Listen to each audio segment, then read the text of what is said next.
This week on the Shrine of Secrets, we got Iron Will from Jake Park, Starstruck from the Trickster, Remember Me from the Nightmare, and Residual Manifest from Hattie. On the Survivor side, Iron Will is a really great perk. It completely silences all of your grunts of pain sounds when you're injured. It doesn't work when you're exhausted, so if you use Sprint Burst, you can pretty much never use this perk, because as long as you have run at some point, you will be exhausted. But with other exhaustion perks, you can sort of use it and play around them a little bit. While it's a great perk, don't buy it in the Shrine. Jake is a base game character. Just dump some blood points into him and level him up once, and you'll be able to get Iron Will on all your other Survivor characters. Residual Manifest from Hattie is also a pretty fun perk. It makes it so if you blind the killer by any means, they will gain the blindness status for a while afterwards, which means they can't see generator auras, they can't see survivor auras if they've got perks on like Predator or Nowhere to Hide. And it does work with perks like Blast Mine and Flashbang. So if you Blast Mine at Gen and you have Residual Manifest on and the killer kicks it,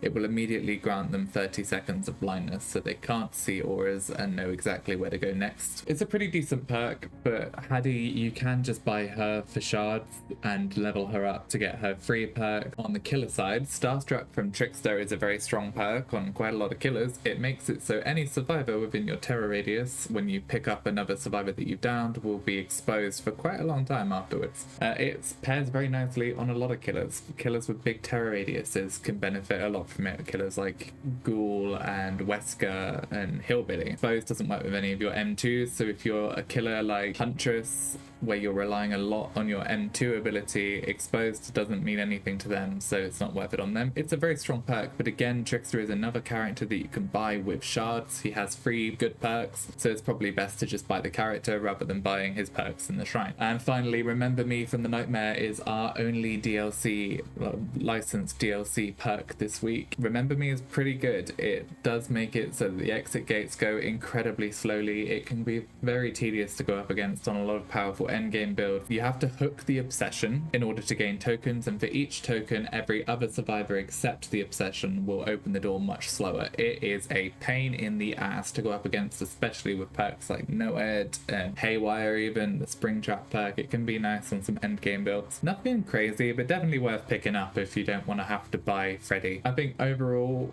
on the survivor side, if I had to choose one, I'd definitely get Residual Manifest, and if I had to choose between the 2 killer perks, I would go for Freddy's just because he's a paid licensed character. There's no other way to get his perks for free. That's all from me. Have a great week, and I'll catch you next week.